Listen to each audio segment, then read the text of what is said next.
Welcome, and thank you for joining me on the Spiritual Ninja podcast, where we have heart to heart conversations with people who live with spiritual depth and elite performance. Adonis, welcome to the Spiritual Ninja podcast. I'm so happy to have you here today.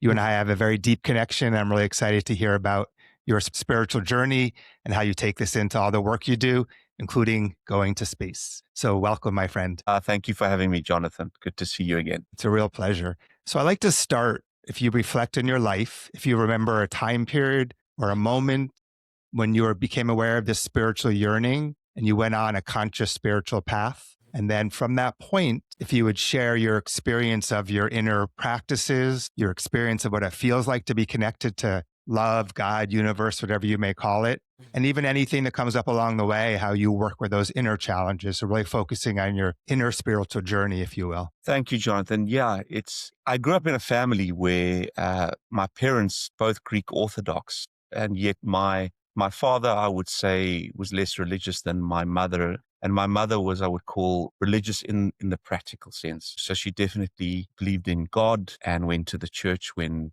she could go to the church. My father, I would say, was more cynical, and yet I believe deeply spiritual, which I think in my world, spirituality and religion can be quite different things. And from a young age, my mom would always say to me, "But son, why are you talking about things that are, it's a little bit big? You're worrying about the world, you're worrying about other people, you're worrying about things that are totally out of your control." And my friends would comment on, well, surely you should be thinking about things that we do as teenagers and stop worrying about trying to fix the world and do things that you think are going to better the world. There's not much you can do about it. I wouldn't say that was an awakening unto itself. I wouldn't say that was, there's a spiritual moment. What really drew me to meditation, and let me say that, which was, I suppose, the first formal steps towards realizing what spirituality could mean, for me anyway, was trauma. It was some traumatic experiences that I went through. And one of those was such that, in my business, we're exploring for diamonds in northwestern Angola. And it was a period in time that the country had just come out of a civil war and was trying to attract foreign investment. And we were one of the first few companies in the Western world to go back and re-explore for diamonds. And there'd been a real hiatus in that exploration for several decades. And during that exploration period, one of the warring factions decided to go back to civil war. And unfortunately, their modus operandi was to attack infrastructure, in this case, other businesses and foreign investment, as a way of shaking up the system and creating damage. And whilst we were exploring for diamonds, unfortunately, in a military style operation, our camp came under attack and we lost 6 people. 6 people were murdered, were executed. Wow. And I had been there in that camp the week before, which itself showed you, how unprepared we were, because I had no feeling, and neither did my colleagues, that there was a danger imminent. The results of this was 6 people died unnecessarily, and forget what it did to the business. It almost destroyed the business. But I found myself as a young 28-year-old having to go and confront these families and the mothers and the children and they were all men who died, 4 Angolans and 2 South Africans, and try to explain to them what had actually happened. And how do you explain to someone who's got a normal job and is exploring for diamonds and gets caught up in a senseless war or start of a civil war, and you're looking at the eyes of these little children, and it really it shattered me to a large extent. And what happened was the months that followed thereafter, I would say I went through a little bit of a crisis. All the normal symptoms that one has when one goes through stress: losing weight, not eating, not sleeping. And my wife, Anita, whom you know well, was really concerned about me. And she took me, she had seen on a poster in Johannesburg in South Africa, where we were living at the time, and she had seen an advertisement for a gentleman saying, hypnotherapy course, come for a weekend. And she encouraged me to go with her on a weekend to this hypnotherapy course led by a gentleman called Terry Winchester. And we got there on a Saturday morning, and I must say I was reluctant to go. And I remember Terry's first words. He said, look, by lunchtime, most of you would have left this course. You're not going to see the weekend out. Because what I tell you might not resonate with you, and you might, think I'm bonkers, crazy. And he started this discussion, and there were about 20 of us, and something happened in my body in the morning. It was something touched me, something hit me, and I felt this deep sense of calm. And he was talking about things which are common to me today, and really there was no hypnotherapy. What Terry had started doing was introducing very basic techniques of tried and tested, age-old meditation, similar to what is practiced in the East. Didn't know it at the time. And he was talking about like crazy things like consciousness and stuff like, well, actually you're never born and you never die, and your spirit and your soul is eternal, and your mind is really the creator of all your joys and your sadnesses. And he took us on this journey of very basic meditation, which focused on breathing, color techniques, going through the various chakras in the body, which I have to tell you, I had no idea about, was revolutionary in my vocabulary at the time. But lo and behold, by lunchtime, he was right. More than half the class had left. And we carried on for that weekend. And he introduced us to a technique that he had developed, which was based on his version of ancient Eastern mystical meditation techniques. What I can say is that by the Monday morning, it was as if I could not be moved. It didn't matter what happened around me, what stress or strain there was there around me. I had this feeling in the pit of my stomach that it didn't matter. It didn't matter. Whatever happened around me didn't matter.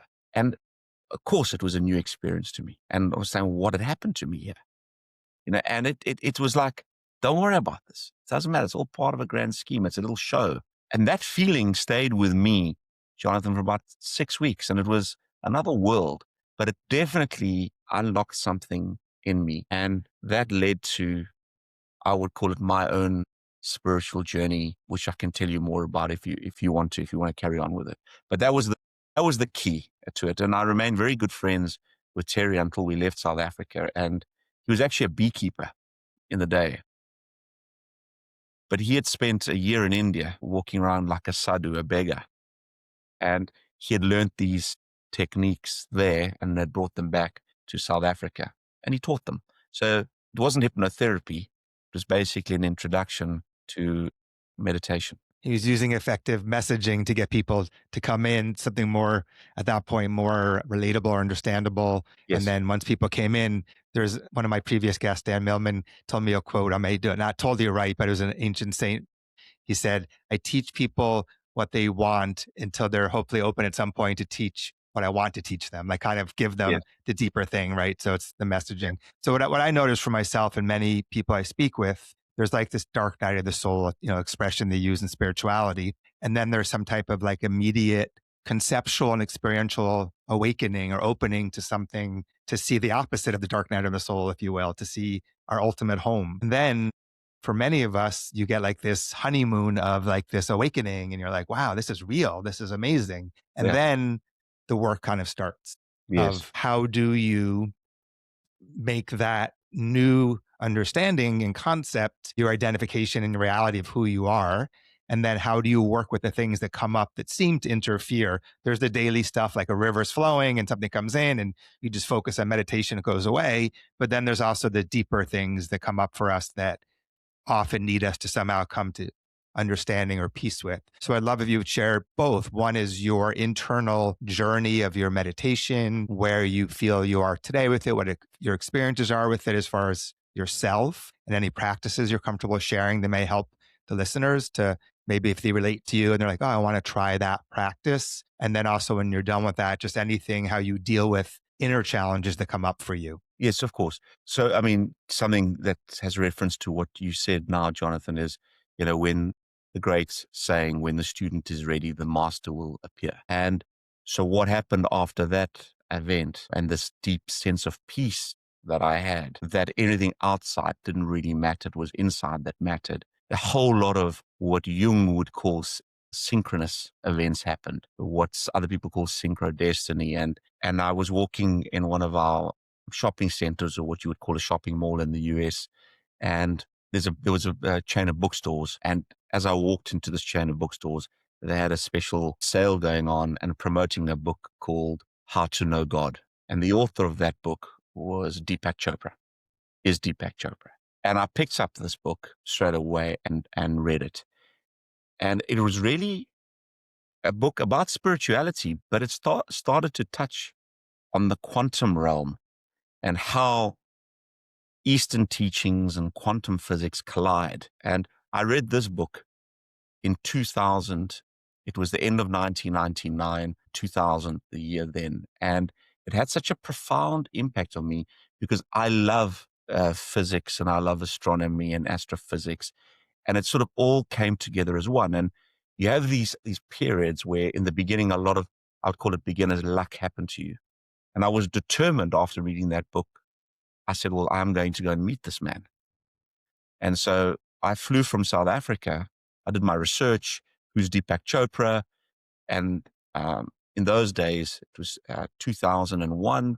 I flew to the United States, to La Jolla, just north of San Diego. And Deepak had a center called the Chopra Center. And I did a week-long course, and it was called Perfect Health. And it was a meditation week and learning the practices of Ayurveda. And I met Deepak, but I met also one of the leaders of the school, a gentleman who has remained a lifelong friend and teacher of mine since then, Roger Gabriel. And Roger is an Englishman who had learned transcendental meditation with Maharishi Mahesh Yogi in the early 1970s and has been a meditation teacher ever since. And he had moved to America, and he taught me, in essence, primordial sound meditation, which was the meditation technique that the Chopra Center uses. And it's a mantra-based meditation technique. And that week was, again, you have weeks in your life where they're transformational. That was one of those weeks. It was as if I was on cloud nine. And we learned how to meditate using a mantra, primordial sound meditation. We learned about Ayurvedic health, how to eat, what's good for your body, type of body. And that was also for me the sort of first realms and dipping into what I'd call Vedic teaching, Vedanta. And I came back to South Africa, and I was a changed man. I mean, everyone was quite worried about me there. My family thought I was going to don a robe and become a monk and give up all my business, and that was it. It's no doubt that it had a profound change what I felt was important for me in my life and what was not important. And I think those two episodes, the first meditation with Terry and then learning how to meditate using primordial sound meditation, were really two of the biggest seeds that were planted that influenced the next 25 years of my life to this day. And so from that, there was a daily meditation. In terms of the teachings from the Chopra Center, it was twice daily meditation, if you can do it twice a day, but definitely a daily meditation. And there's a technique that you could use. And then what happened, I got so into it and I felt myself advancing so rapidly in the sense of my inner peace advanced so rapidly. And even people I worked with couldn't recognize me. I'd been a miserable grump and aggressive and sometimes quite an unpleasant human being, I would say. And I think this more understanding, more rounded person started to emerge that was more understanding of other people and other people's needs, and less trying to control every single aspect of the situation, letting things go a bit. And it's a lifelong piece of work. I'm not, it's not something that happens overnight, but letting things unfold sometimes as they should, not believing that you have control over everything. And I would honestly say to you, Jonathan, that probably in my adult life, the most important thing that I learned to do was meditate. And meditate is a loosely used word, and it doesn't matter what meditation is. In my case, meditation was turning inwards, quietening those thoughts, those crazy thousands of thoughts that you have every second, and just stilling the internal turmoil. And from that internal stillness, magic pops out on occasion. And then what happened with me is, and I think you referred to it earlier, you have this rapid growth. And so I decided, no, I'm going to go and do another course with Deepak. And the advanced meditation course was Seduction of Spirit, which is advanced meditation techniques where you bring in certain other practices, focusing really on the spiritual centers in the body, certain other mantras, certain siddhus as they call them. That again that happened in Oxford University in London. And again, it was the marriage of Eastern mysticism and Vedic teaching with science. And that's the thing I loved about all this, because I'm a scientist at heart, that you could marry the things. And of course, since then, I've learned a lot more. But that seduction of spirit took me to, I would say, another level. And you just think you're going to evolve rapidly, and that's it. But lo and behold, that desert scene comes, and you hit these dry patches. Boy, and you think, what's going on? Nothing's happening. Well, the choir hasn't pitched up and sung you hallelujah. And you hit these stagnant periods. And you actually not only hit stagnant periods, you find yourself reversing into old habits again, bad old habits. And it happened to me. It happened. But I was doing a lot of reading. I started to read a lot more about physics, the quantum physics, the realm of quantum physics, a lot more books on spirituality, read some classics books. And a book that came to me early on, and when I first read it, and it was Terry who suggested that I read it, I couldn't get into it. It's a book called Autobiography of a Yogi by Paramahansa Yogananda. But I also could not put the book down. Hmm. It must have taken me a year to read the book, but there was something that glued me to the book. I couldn't let it go. And yet I found it hard reading. And then right at the end of that book, I read it easily. And that book subconsciously not stayed with me. And many years later, I decided to then sign up for what is called Kriya Yoga, which is the meditation techniques that the Self-Realization Fellowship teaches, which is what Paramahansa Yogananda teaches. And it's just a different way. I don't want to say a different way, because there's the wheel, there's the spokes, they all lead to the same truth. It was a meditation technique that appealed to me. And I started studying these lessons, extensive lessons over a period of 2 years. And you'd get bi-weekly lessons, and you'd study them, and then you'd learn these techniques. And I've continued with that to this day with Kriya Yoga. It has, again, I have good days, I have bad days. I have, days where you're frustrated and you think, well, what does it mean? You've learned all of this meditation over more than 2 decades, and it feels like you're an infant. You've gone back to ground zero. I have days that are, wow, this is amazing. But I've carried on with that technique, and I think that's a bedrock of daily life for me, is meditation. Change the way I work, change the things I do. It also allowed me to bring those teachings in a subtle way into every other aspect of my life, my family, my work life, belief systems, everything. It's changed everything. Yeah, I can 100% relate to everything you're saying. We'll stay with meditation for a moment, then I want to go into some other areas. I know some meditation techniques and lineages. There's like secret techniques, or you have to build upon other. So I'm not going to ask you to share anything that you shouldn't share. But if you were trying to help somebody meditate, if you were kind of like, hey, this is really the essence of it, and it'll really help you not just stay as a beginner, but have the foundation to go into deeper realms, what would you recommend somebody do? I think the first thing is the misnomer that meditation is a religion. It's not. It's a religious. It doesn't matter. It doesn't mean you need to give up anything. A lot of people are scared when you say to them, I practice yoga or I practice meditation. They think, well, I'm a Christian or I'm a Muslim. I have to give that up. Not at all. Not at all. Meditation is a way of life. You can definitely keep your religion, keep your faith. They do not interfere with each other. That's the first thing I would say. The second thing I would say, meditation is simple. You don't have to figure it out. Your natural self knows it already. It's about actually returning to who you truly are and basically dimming out the chaos and the noise of modern day living in society, which has been exacerbated extensively by social media and by all these electronic signals that we get bombarded with on a daily basis, which we don't even know. It's part of our daily life. 200 years ago, people didn't have electricity. They didn't have this external stimulus all the time. And what that does, it takes your attention away from the now, from feeling yourself. So meditation is very, very simple for me. If one tries to overcomplicate it and trying to look for the formula and the manna from heaven and the quick fix, no, it's a process. And there is no right or wrong meditation that I can say. But for me, what worked And what works today is a combination of a breathing type meditation and a mantra type meditation.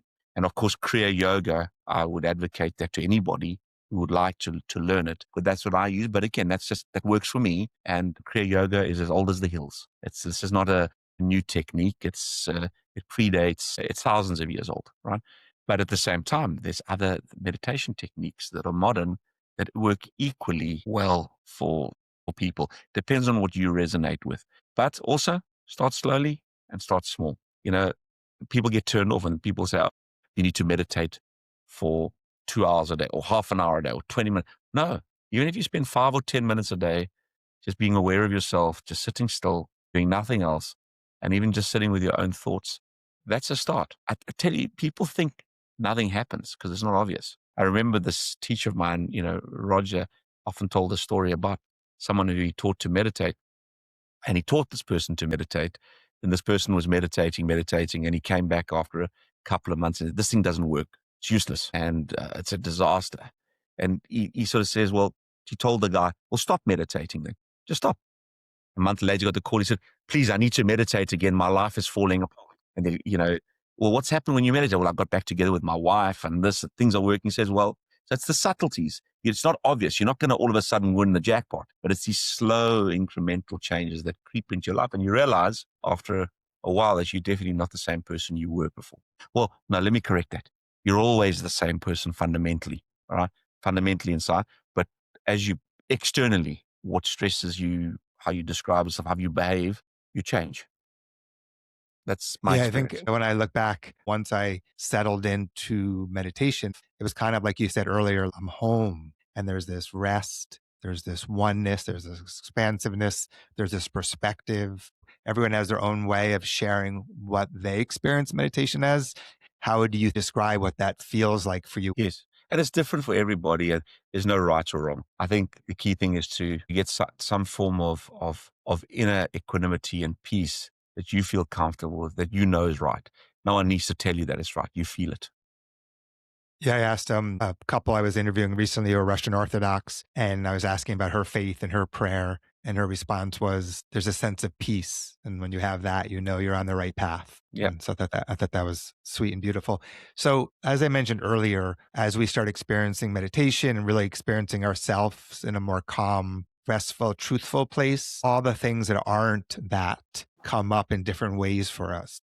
When you have something that comes up, like you mentioned earlier, how you used to be in business, for example. So whatever you identify that as, like, this rugged, controlling kind of guy, when that comes up inside, how do you deal with that in a way that you feel is healthy and peaceful and understanding of that thing that's coming up and not suppressing it, but not making it the boss? First thing is for me now is I realize that I do not have control of anything. You set a plan, you aim in a direction, and the difference now between the 55-year-old Adonis and the 25-year-old Adonis is I'm quite happy for that plan to go sideways, upwards, because I know that that's the journey that it goes on. And you eventually, because by being dogmatic and saying it has to be like this because I wrote it down and that was what the plan is, you close off a whole lot of other doors and opportunities that are there for you that you're just not open to see. You get this tunnel vision Mhm. instead of this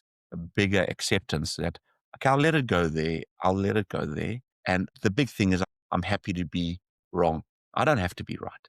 And for me in business today, I'm very happy for someone else to be right and me be wrong, provided the whole is better, Mhm. provided it's better Right. for it. So that's the key thing for me. And yes, stresses and strains of business are there. That's business. It's life. We're 8 billion people. We're not all going to agree with everything that's going on this planet. You have these. You have stresses and strains. What I try to do in my own life is I try to do things consciously that are beneficial, taking everything into account. And I can't say that they always are because unconsciously they might not be. I don't know. But I try to have a situation that everyone benefits. And that's the culture of our business. Anything we do, it's like, we're not going to do a business that deliberately goes out to harm anything, anyone. We won't do it, right? There's nothing that's worth doing that. But when it comes to stressful situations, the other thing I've learned is, and you learn this in business, never give up, never give up, never, never. No, but that's the hardcore, never give up. But the truth of the well, the spiritual warrior doesn't give up. You know why?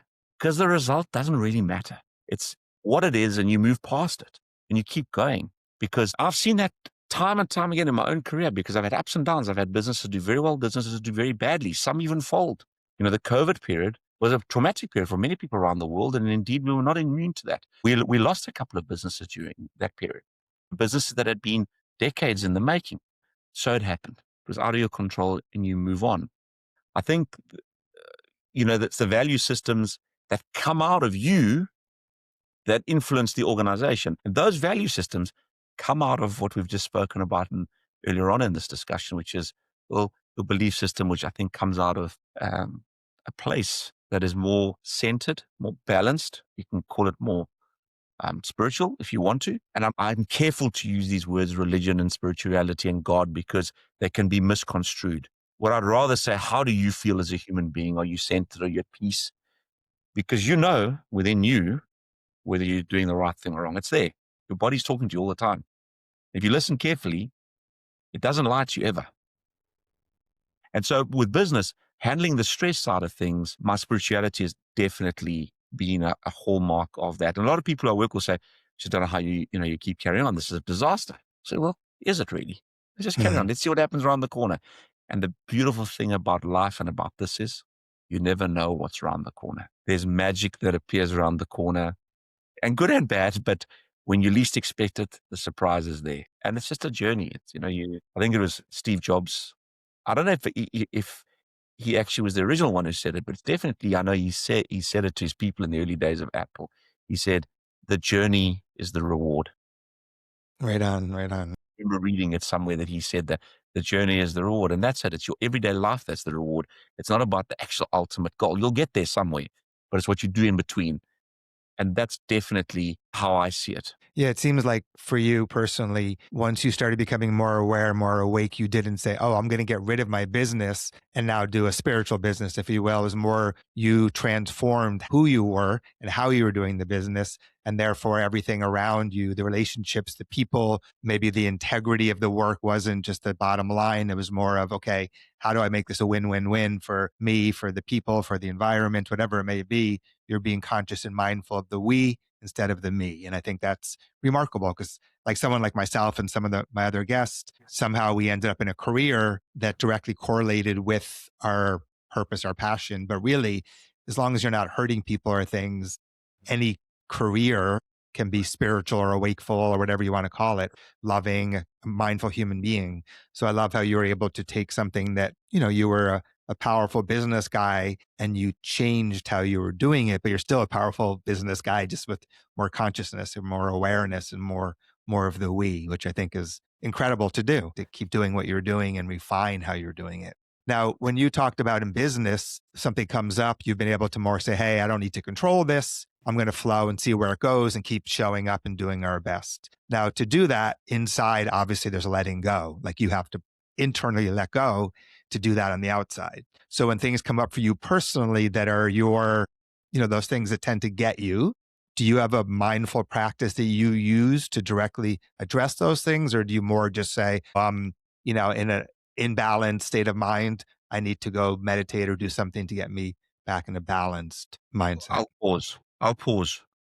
And generally before making a big decision, which could be a rash decision, I will now stop and I will take time out. And it may even involve just breathing. It may involve something more deep than that, but I will pause and I think it will think things through. And it's not even about thinking things through. It's like when you pause and you stop and you breathe, you take your time out. It's sometimes the answer is obvious and that answer is very different to what your natural reaction would have been. Your knee-jerk reaction would have been very different. So I'll do that. And it's not so much, you mentioned being a powerful businessman, not at all. There's no do our things, right? But there's no conflict between a spiritual life is a spiritual life. You can be an artist and spiritual. You can be a dancer. You can be a businessman. You can be a sportsman. The bedrock of all of this, I would say, that's what I do. It's not what I am, right? I'm a businessman. It's not, I'm doing business, right? But it's not fundamentally what we are as human beings, right? We're more than that. All of us. We're expressing ourselves in different ways. The thing about a stressful situation is breath affects everything. And you can see it when you short breaths, you're stressed, you cut off the oxygen supply to your head, you think differently. This is no, I'm telling you science now. This is not, I didn't make that up. That's been around as long people talk about it, but it works. And, I often tell people around me and I tell my family when you're in a stressful situation, just stop, take 6 deep breaths, just slow down and then return to the situation. With regards to, I think, business, and Jonathan, what you're talking about, how do you handle stress? How do you handle difficult situations? Over the years, the makeup of how you think and operate gets affected by this meditation work. And so sometimes the decisions come a bit easier, and they're more natural. And the big thing that happens in business, that happened to me anyway, in business, when I learned to meditate, boy, did I become more creative. I mean, all the major things I did in my business career happened after meditation, learning to meditate. The creativity, and people are creative in different ways, but the creativity in business, I found myself being more creative, more brave, less concerned about the outcome, more concerned about and the thing is what can go right, not what can go wrong. That attitude. Yeah, I find it very interesting. And this is there's two main reasons I want to do this podcast. One was to say, like, one spirit, many paths. This come from the same source. Ultimately, we all want to rest into that source in ourselves. So that's one part, because sometimes people do this division in spirituality and religion. And I want to just remind all of us, hey, there's a oneness in all of it. You may naturally be a Christian or a Muslim or a Jew or a Hindu or whatever it may be for each person, or a spiritual, non-religious person, whatever you identify with, but ultimately it starts at the same source. So that's really important. The other thing I think is really important to see is that some business people, and I was around a lot of this at one point in my life, feel that I don't have time for spirituality. I don't have time for meditation. I don't have time for that kind of stuff because I've got to take care of business. And so the message that you just shared very clearly, that I also believe in, experience very deeply, is the more I go into that in myself, the more creative, productive, collaborative I am in my work. And I've done a lot of stuff before. Not really, actually, to be honest with you. All of it came from when I started meditating. All the work I do ultimately came from that point. And there's no question to me. So it's that thing of, like, in Systema martial arts, one of the arts we teach, it's about being not having tension and being fluid and free. And in that, you can do so much more than being technical and rigid. And so it's just getting this trust of, are you more powerful like a river in the ocean or like a stick, and deciding which one, and obviously there's a balance, but I think that's critical, that when you meditate or you pray or you're in nature, whatever it is for you, or all of them, if it is for you, that when you connect to that, you will be better at everything that you do, not just feel better. So I think that's a really important thing. And I appreciate that. Again, I have a lot of respect for you as a person, and also in all the work you've done that you do as a businessman. So to hear you say, hey, in this business, in mining, for example, or in energy and your different businesses, it's improved drastically since I've become deeper in meditation. I think that's really great for business people to be able to hear and understand. It is, and it's so important. And if someone says, I don't have time to meditate, by the way, and I've been there, over these last 25 years, there've been times, oh, I'm busy, I won't meditate. What has happened to me, your centeredness goes, that equanimity goes, and you feel it. You become more stressed, you become more erratic, and it's almost like it's a natural medicine for me anyway, a natural medicine. But I will liken it to exercise. People will say, well, I'm too busy to exercise. I don't have time to exercise and look after my body. Okay, don't do it. But year after year after year, there's consequences if you don't look after your body. It's the same if you don't look after your mind, if you don't look after your thoughts, if you don't nourish your inner self. It's the same thing. That's right You don't on. have to do it.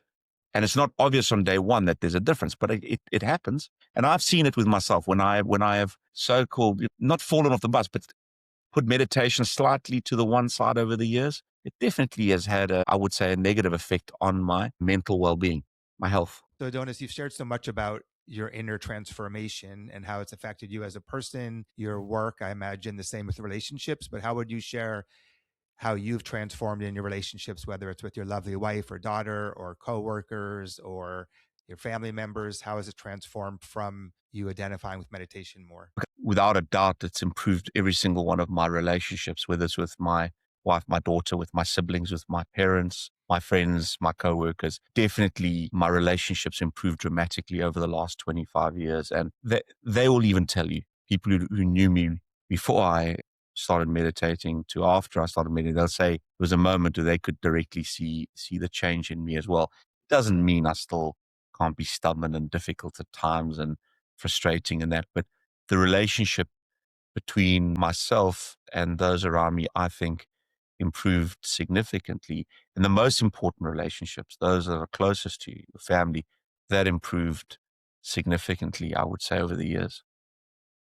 Yeah, it's amazing. I feel that if I look back at relationships before getting more balanced or grounded, it was like a seesaw. It was like my genetics and my conditioning and their genetics and their conditioning. And it was just reactions, whether it was beautiful or this or that, but there wasn't like a deep roots to it. And once Yeah. I got more rooted in myself, then it was just like a relationship is a relationship. And obviously, say with my wife and daughter, it's a different type of relationship than maybe someone else, but it's still a relationship is a relationship. And how do I show up? How do I understand the person? How do I care for them and try to be a we instead of a me and Yeah. all of that? So, yes, it's very, very beautiful when you have a relationship based on this, because then you're not coming from an imbalanced, broken person looking to be fixed, or even trying to fix someone else to feel fixed. So it's really beautiful when relationships become about how do we help each other continue to grow in this journey, whether the person's doing that or not consciously. We can still use that relationship for that with anybody. So I think that's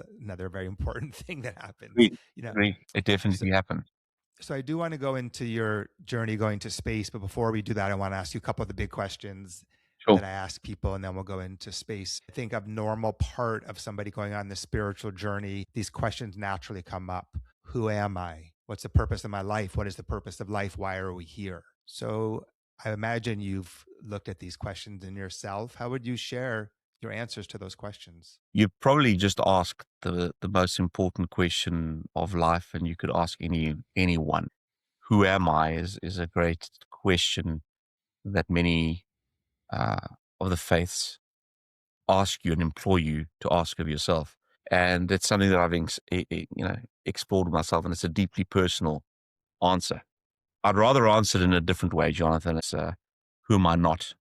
Mm, Okay, so who am I? Well, it largely depends on your belief system. But you're born and you're given a name, and in this case, my name is Adonis, and your name's Jonathan. But that's a name we were given, but we existed before we were given that name. So clearly, we predate our name. I'm a mining engineer. Well, that's what I do. That's not what I am. I am a friend. I'm a husband. I'm a father. I'm a son. I'm a brother. These are functions, but that's not who am I? So who am I is such a fundamental question to all of us. And sometimes when you ask that question in a deep way, you actually don't get an answer, but there's a silence behind that question. And so it's a deeply personal question, definitely for me. But I think if you ask, a lot of people say, "Who am I?" Well, my name is Adonis. I was born in this date. I married this person. I do this for a living. I've got this as a father and a mother. That as a friend. I personally believe we are. Yeah, that's what we are, is expressing ourselves as human beings at the moment. But who am I? Well, it's something in my own view much deeper than that. and do you think there is as humans, a purpose of life? Yeah, yeah.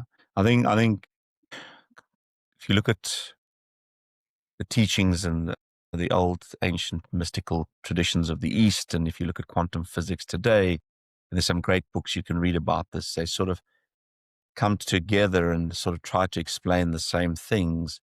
And yet, if you really want to understand the fundamental nature of reality, you probably have to go beyond thought itself. And it's experiential. It's not something that maybe you can just prove in an equation.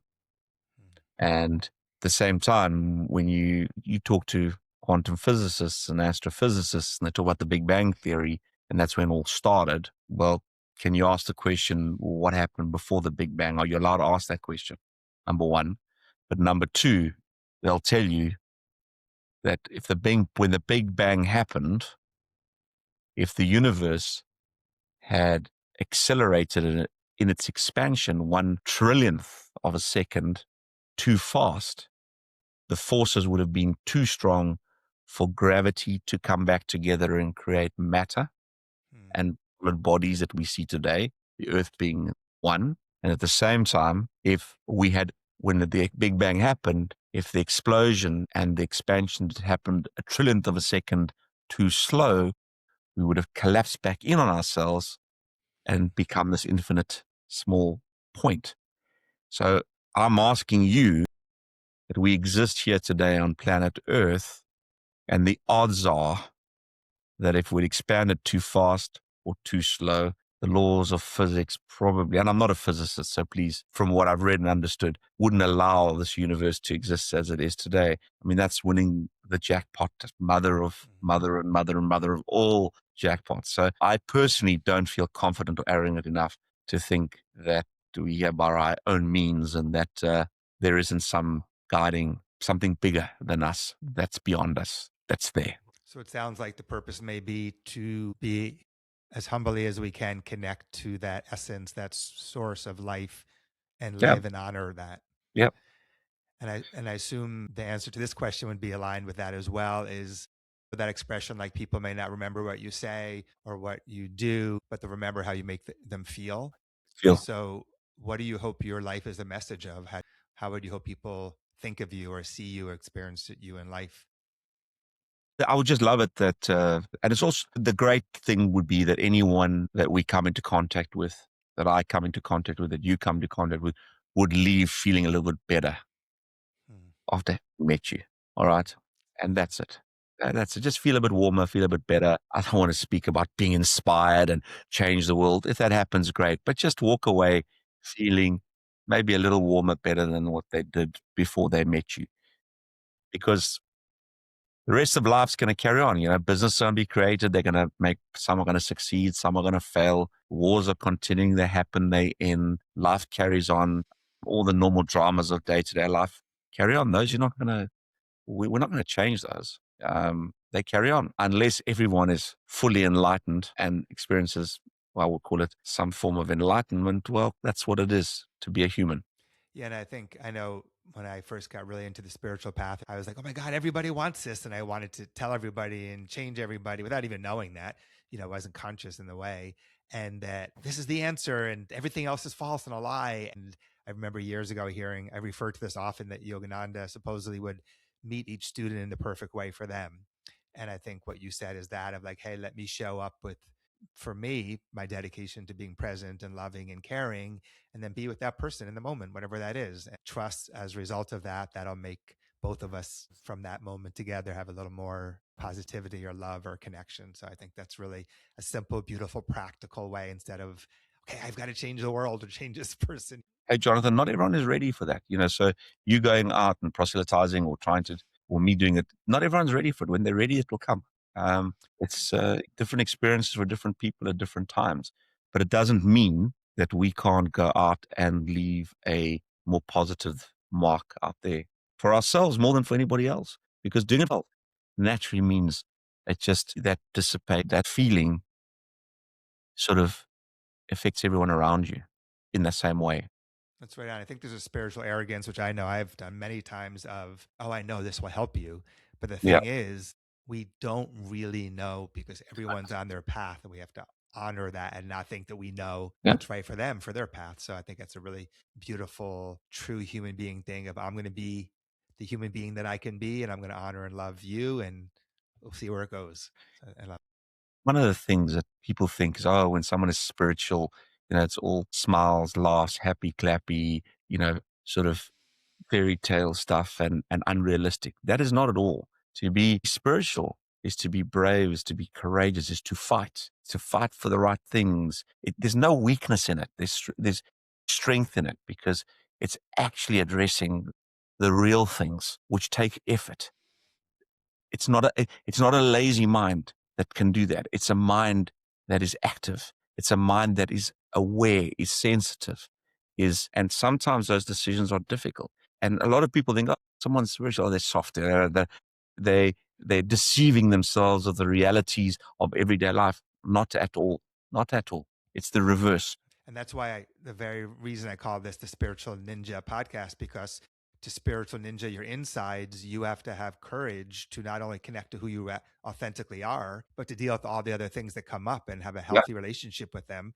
And that takes a spiritual ninja precision and warrior spirit. And on the outside, it's, it's crazy. There's so many, I mean, it's beautiful, but there's so many crazy things going on. And to be able to stay put in love and ground and doing the right thing takes immense courage and wisdom and adaptability. So 100%, that's my experience. It's the opposite. And anytime I am being like airy fairy, that's not spiritual. That's just my own in the moment, not connecting to the deepest courage that I can, because I don't want to hurt someone's feelings, or I don't want to look stupid, whatever it may be. And that's my own personal stuff.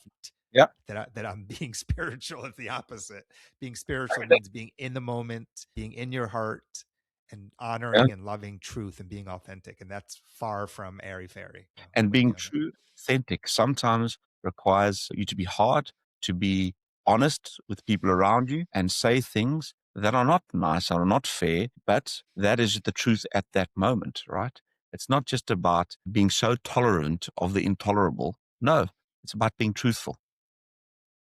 Right on, right on. So we've talked a lot about life, which I love. It's my favorite topic. Spirituality, true spirituality, and the essence of living life as a human being in the most fulfilling way. Now, I had the opportunity to spend some time with you in Austin before you had the What a opportunity. great It really is. It's very special. I hope I get to spend more time with you here as well as in your country. You came here, we spent some time together, and then you had the opportunity to go on Blue Origin to space. And then I spent yeah. some time with you after you went to space. And it's been, I know I lost track of time. You probably know better, about 10 days, I'm guessing. That's a couple of weeks ago now. A couple of Yeah. weeks. Okay.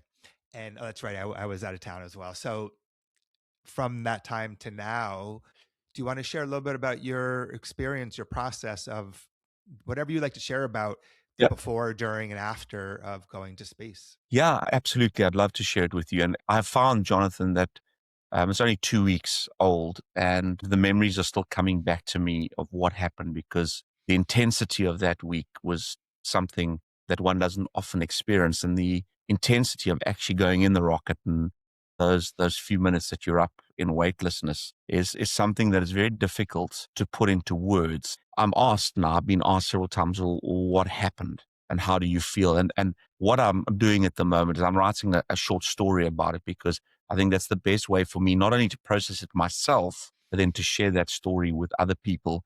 But in a nutshell, it's something. Going to space has been something on my proverbial bucket list ever since I started making a bucket list, and it was always the number one on the bucket list. So you'd have all these other things, climb Kilimanjaro, visit South America, do the Inca Trail, do all of these things, and slowly you try to tick them off. But number one was always for me going to space. And, growing up in South Africa, and wanting to be an astronaut, one of the first things I wanted to do was be an astronaut. The environment just doesn't exist in South Africa to be an astronaut. So you carry on with your life, you finish school and you go to university and you do your thing. And eventually you think that, when you look at your bucket list, this thing got away. The one that you wanted to do, it's just not possible because you're getting too old, or it's just not going to happen. And then two private companies get born 20 odd years ago, 25 years ago, Blue Origin and SpaceX. And then a few years ago, some of them even say, well, would you like to go to space? And they offer you this opportunity provided you've subscribed. So what happened was I joined the newsletter Blue Origin some years ago. And a few years after that, they put out a little tab saying, would you like to go to space? And I clicked on that button. They asked you some questions, filled in the questions, and I forgot about it. I think that was 2019. And 2019, 2012, I think it was pre-COVID. But in January 2023, I got a call from somebody at Blue Origin saying, well, would you like to fly to space? And are you serious about it? And I like to tell the story that I thought one of my friends had played a prank on me, because everyone who knows me always said, Adonis wants to go to space. Adonis wants to go to space. It's one of his dreams. And they all laughed at me and said, yeah, it's, so I thought someone had played a prank, but it wasn't. After some proper questions, I realized this was actually serious. And immediately thereafter, within a couple of days, I think I'd signed the contract. And never in my mind did I ever have any doubt. It wasn't like, oh, should I do it? Shouldn't I do it? The opportunity come. No, I'm doing it. It's there. Signed it. And then in July of 2025, just over 6 months ago, I knew after signing the contract that I'd been ascribed to the 16th human space flight, but they couldn't precisely tell us what time it was. But in July of last year, 2025, they gave us an indication that would have happened towards the end, all things going well, of 2025. So I got ready and the preparations got ready. And then we had weekly calls with Blue Origin. It was exciting. And I kept this as a secret from my family all these years because I did not want them to worry about it. And I didn't want mainly people to try and talk me out of the experience. All right. I was scared that people say, are you crazy? Are you mad? What are you doing? But anyway, I got great support from my family, really largely huge support from my friends and family. The experience itself was a week that I'll never forget. We arrived in El Paso and they picked us up and we were treated from the day we arrived, not getting out of the plane, we were treated like, I say, VIP rock stars. And the whole week was full of symbolism, meaning, and the messaging behind everything that the people at Blue Origin did was quite incredible. And so we arrived at what they call the Astronaut Village, and we stayed in these old Airstream campers, which was in itself very symbolic because those Airstream campers were the very same Airstream campers that Neil Armstrong, Buzz Aldrin, and Michael Collins, when they'd come back from the trip to the moon, they'd quarantined in Airstreams like that. And so there was all of this symbolism that Blue Origin had put forward and made this a special experience. And in our various Airstreams, you have photographs of the first dog in space, the first man in space. And of course, we signed up for the New Shepard rocket program, named after Alan Shepard, the first American to go to space. I believe it was in 1962. We had an extensive training for several days, and it was very, very good training. I mean, the people of Blue Origin are quite remarkable. They've got this down to a T. They took us through everything about the rocket, what was going to happen to us, all the procedures we needed to know to get in and out of a capsule in a normal or a subnormal case, and what happens more important if something goes wrong, what to do.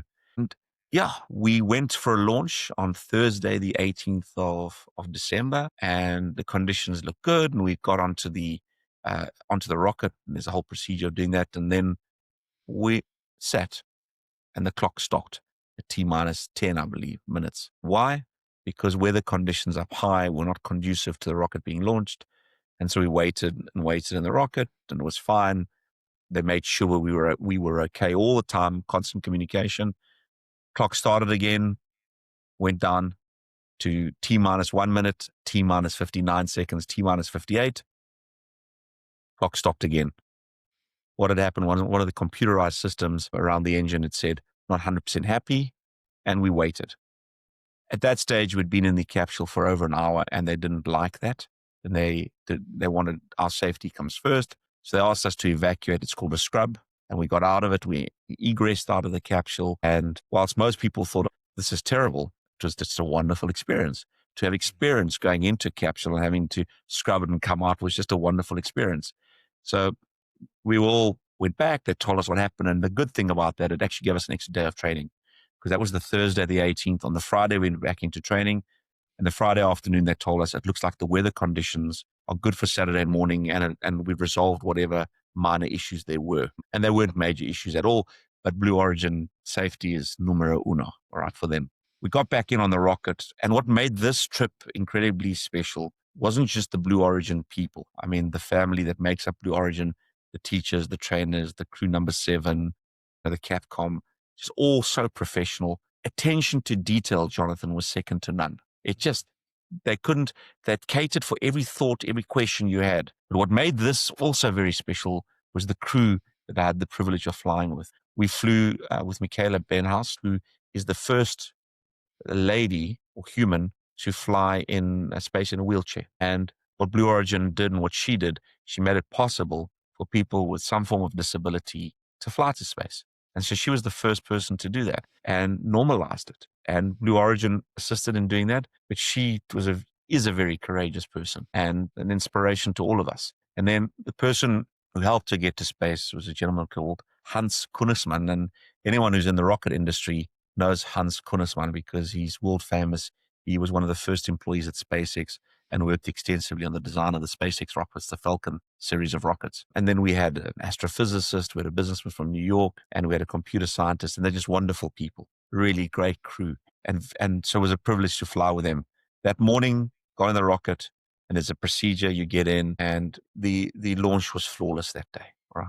was absolutely flawless. So you count down to 0, the engine ignites. 7 seconds later, this liquid hydrogen and liquid oxygen engine called the B3 engine roars you to space. I mean, those first few seconds, that first minute, it's like you supercharged, man. Something you're sitting on, you're being bolstered into the sky. You're just thundering through the atmosphere. And it was quite incredible. And what is amazing is as you get higher up into the atmosphere, it gets easier for the rocket. And I honestly felt that we were surfing a wave, a cosmic wave of space. Call it what you want. Choose all the cliches. It was the most remarkable thing. And I could feel the rocket tilting slightly left, right, forward. And I thought, oh God, it's going left, go right. And it just kept correcting itself. And I know it's strange to say, but it was almost as if the rocket said, Adonis, sit back, calm down. I know what I'm doing. I'm made for this. Enjoy the ride. And before you know it, boom, you're out of the blue. And that, by the way, that was the name of our crew, Out of the Blue. This particular mission was called Out of the Blue. But out of the blue, you out of this atmosphere of the earth and into the black. It's quite remarkable. And you're looking and it's dark, it's black, black, black up there.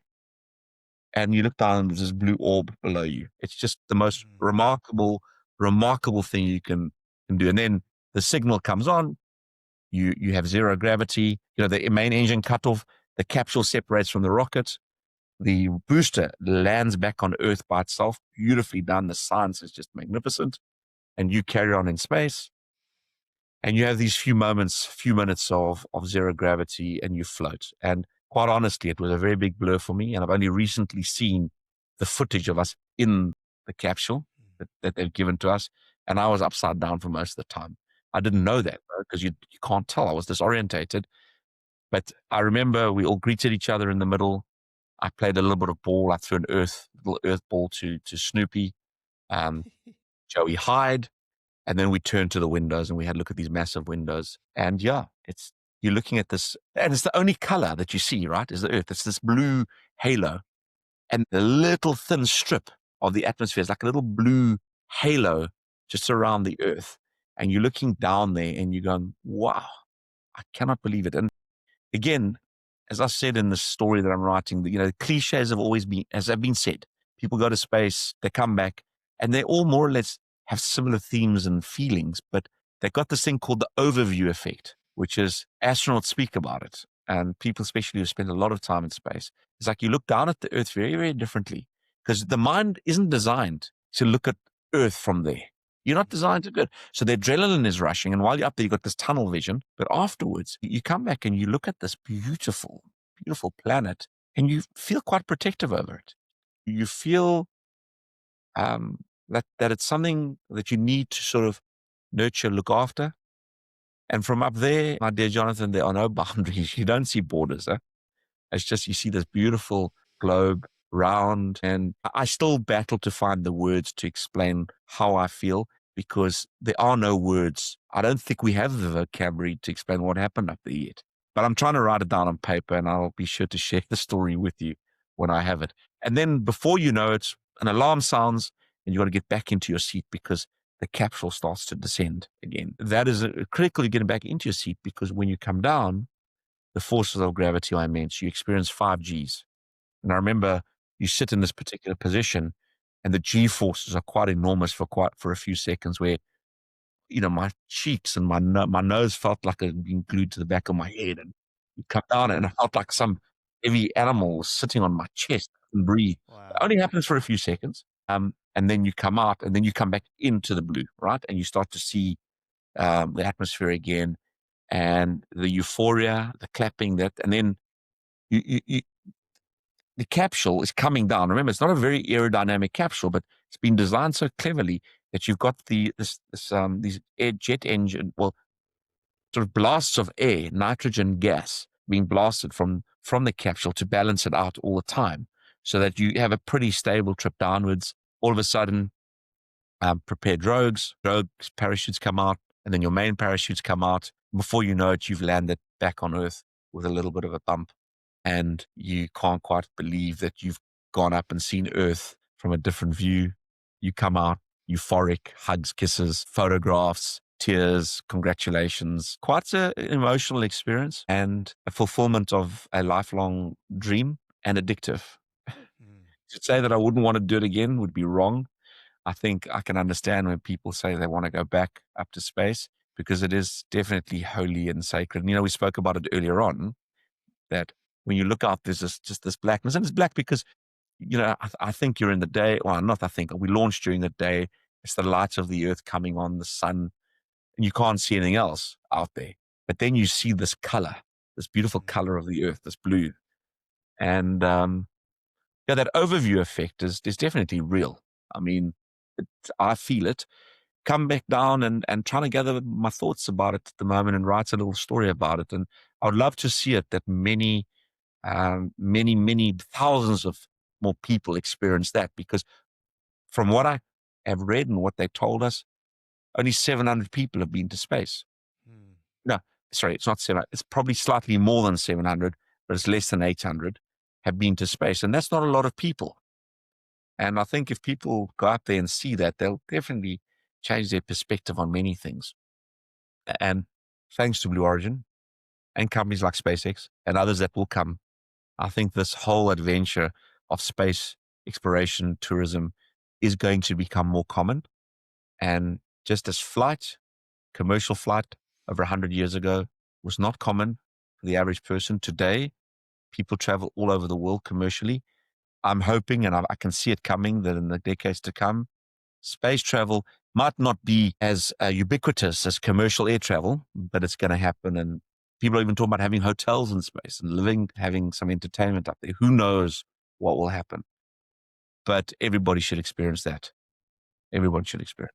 All right, I've rattled on for quite a moment there. No, no, no. When you've spoken about it, it takes me right back to our conversation about God, love, universe, meditation, whatever somebody may have as far as this miracle, this wonder, this awe. And because if I'm in the wrong state of mind, whether it's being in space, whether it's seeing the beauty of a flower, whatever it is, I'm in my own world. But Yep. when you're present to the miracle, like going to space, for example, I've seen pictures and videos of looking down on the earth, and it's just breathtaking. And then for you to experience that, and from the clearest place that you could experience it with all that was going on, just this miracle, and looking at earth and seeing the interconnectedness and seeing it's one planet. It's not Muslim, Jewish, religious, this, that. It's one planet, and it comes from one place. And anyway, anyone can get perspective of the miracle of all of this, of the wonder, of the opportunity, of the we-ness, I think would be is so important. And so Yep. space, I see it as Yeah. another opportunity for people to do that and experience the miracle in a different way. And you've heard things like it's not the miracle of people that can walk on water, but who walk on planet Earth in love and being in the awe of life. And so I love all these things, like you said, science and spirituality, everything's pointing to the same thing of wow, what a miracle, what a opportunity, and how do we join together to celebrate and honor that. So you've beautifully Well, taken us through your life, through business, through relationships, through space, and to me it comes back to that same essence again. yeah. And Jonathan, I tell you what would be great? Get a lot of these leaders around the world, these presidents and prime ministers, and put them in a couple of these rockets and take them up and let them look down and keep them up there a little bit longer. And then let them look down and let's see if we'll be so quick to hurt each other. Yeah, I think I always feel that whatever you're talking about, whether it's a doctor, whether it's a businessman, whether it's a politician, the number one thing should be an aware, awake, loving, wise human being who is then skilled and trained in whatever that field is. Yeah. So if you don't start with that miracle, that love, that essence, and that honoring God or love or universe, whatever somebody wants to call it, if you don't start with that, then there's a division. And when the division happens, and then you see we better than them, or they trying to hurt us, we have to beat them, it becomes missing the point. And unfortunately, on one level, it seems like at times people use that to really take advantage of other people and hurt people. And somehow I know I have a lot of trust and faith, like you've talked about too, about life. We can't control it, and it's unfolding and all that. And hopefully through some of the darkness, more lightness comes out. But I really do feel and hope and see that our job on planet Earth is to celebrate the miracle together and not try to take someone else's miracle away, so we get two miracles or something like that. Yeah. And I mean, it doesn't mean we're not going to make mistakes. Doesn't mean we're not perfect. We're humans. Doesn't mean we don't have our weaknesses. It's an awareness. It's a broader awareness of who we are. Right on. Well, I always love our conversations and I love taking this time. This podcast has been so special to me so far because it's taking time out of my day, out of whoever's coming on as a guest their day to just talk about what I feel are very, very important topics in life and reminding us. And that whether someone's listening in the car or wherever they are, hopefully it can just remind them again to be in that place in themselves, regardless of their job or their situation in life, that it'll help them feel better and help them perform better. And that's kind of the essence of this podcast. So, is there anything else you'd like to share before we sign off for the day? No, thank you, Jonathan. Thank you for inviting me to this podcast of yours. The only thing I would say is to anybody battling, worrying about their place in life, is everyone has got something special and unique to give. There's no doubt. We're all here for a reason. Everyone has got a special gift that they brought you to give, and they must go out there and explore themselves and be fearless about it. Not worry about what can go wrong, but just look what can go right. And that's, if when I'm talking to people who I work with my family, you know, focus on the positive, focus on always on the glass half full. I'd rather be an optimist and be wrong, as they say, than be a pessimist and be right. Just looking at life with what can go right and the good rather than the drear and the drudgery and what can go wrong and everything is a struggle. No, that's all. That's my only thing I can say, which I myself speak from experience. And when I shifted from looking at things in a positive way, it made a big difference in my life personally.